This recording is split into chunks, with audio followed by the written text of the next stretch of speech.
எல்லோரும் நல்லா இருக்கீங்களாம்மா? என் பேர் மனோன்மணி. வயசு 37 ஆகுது. இவங்க கோயம்புத்தூர் மாவட்டத்தை சேர்ந்தவங்கம்மா. இப்போ ஒரு நல்ல கேரக்டரும் ஸ்டைல் ஃபார்வர்ட் குணமும் இருக்கிற நல்ல வசதியும் உள்ள பின்வருந்தம்மா கொண்டு வந்திருக்கேன். இவங்க எந்த மதத்தை சேர்ந்தவங்க சொல்கிறாங்கம்மா. ஜாதியும் பார்த்தீங்கன்னா சோழிய வேளாளர்னு சொல்கிறாங்க. ராசியும் பார்த்தீங்கன்னா சிம்மம்னு சொல்கிறாங்க. நட்சத்திரம் பார்த்தீங்கன்னா மகம்னு சொல்கிறாங்க. இப்போ இவங்க செகண்ட் மேரேஜ் தான் பார்த்துட்டு வராங்களா. இவங்க ஒரு டிகிரி படிச்சுக்கிது சொல்லியிருக்காங்கம்மா. இப்போ சொந்தமாக ஒரு பேபிக்கு தேவையான ஹெல்த்தி ஃபுட் ப்ராடக்ட்ஸ் தயாரித்து சேல் பண்ணி பிஸ்னஸ் பண்ணிகிட்ருக்காங்களா. இவங்களுக்கு குழந்தைங்க ரொம்ப பிடிக்கும் அப்படின்றதால ஃபஸ்ட்டு ஒரு பேபி டே கேர் சர்வீஸ் பண்ண ஸ்டார்ட் பண்ணாங்களாம்.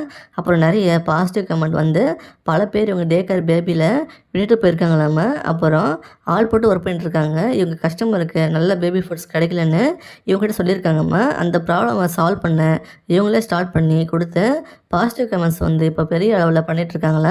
இது சம்மந்தமாக ஒரு இடத்துல கற்றுக்கிட்டு இதை ஸ்டார்ட் பண்ணி போயிட்டுருக்குன்னு சொல்லியிருக்காங்க. இப்போ 2 பிஸ்னஸ் பண்ணிகிட்ருக்காங்களாம்மா. இவங்களுக்கு நல்ல ரெவன்யூ வந்துட்டுருக்குன்னு சொல்லியிருக்காங்க. எங்கள் அப்பா பார்த்தீங்கன்னா ரைஸ் மில், ஆயில் மில்னு 3 வச்சு இருக்கிறதா சொல்லியிருக்காங்கம்மா. இவங்க அம்மா வீட்டை பார்த்துட்டு ஹவுஸ் ஒய்ஃபாக இருக்காங்களா. இவங்க பரம்பரையாகவே நல்ல வசதி தான்மா. இவங்க அப்பாவால் தான் பிஸ்னஸ் ஆர்வம் இப்போது நல்லா போயிட்டுருக்குன்னு சொல்லியிருக்காங்க. இவங்களுக்கு கூட பிறந்தவங்க பார்த்தீங்கன்னா ஒரு அக்காவும் ஒரு தங்கச்சியும் இருக்கிறதா சொல்லியிருக்காங்க.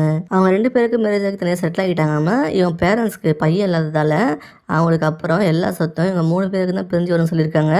இவங்களுக்கு ஒரு பொண்ணுக்கு தான் சொல்கிறாங்கம்மா. இவங்களுக்கு ஃபஸ்ட்டு மேரேஜ் லவ் பண்ணி தான் கல்யாணம்னு சொல்கிறாங்க.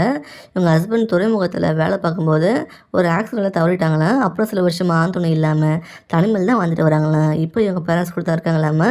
இப்போ அதுலேருந்து மீண்டும் வந்து செகண்ட் மேரேஜ் பண்ணிக்கலாம்னு டிசைட் பண்ணி வரன் பார்த்துட்டு இருக்கிறத சொல்லியிருக்காங்க. இவங்க வீட்டோட மாப்பிள்ளை தான் எதிர்பார்க்குறாங்க. ஏன்னா இவங்க பிஸ்னஸ் எல்லாம் சென்னையில் தான் இருக்குன்னு சொல்லியிருக்காங்கம்மா.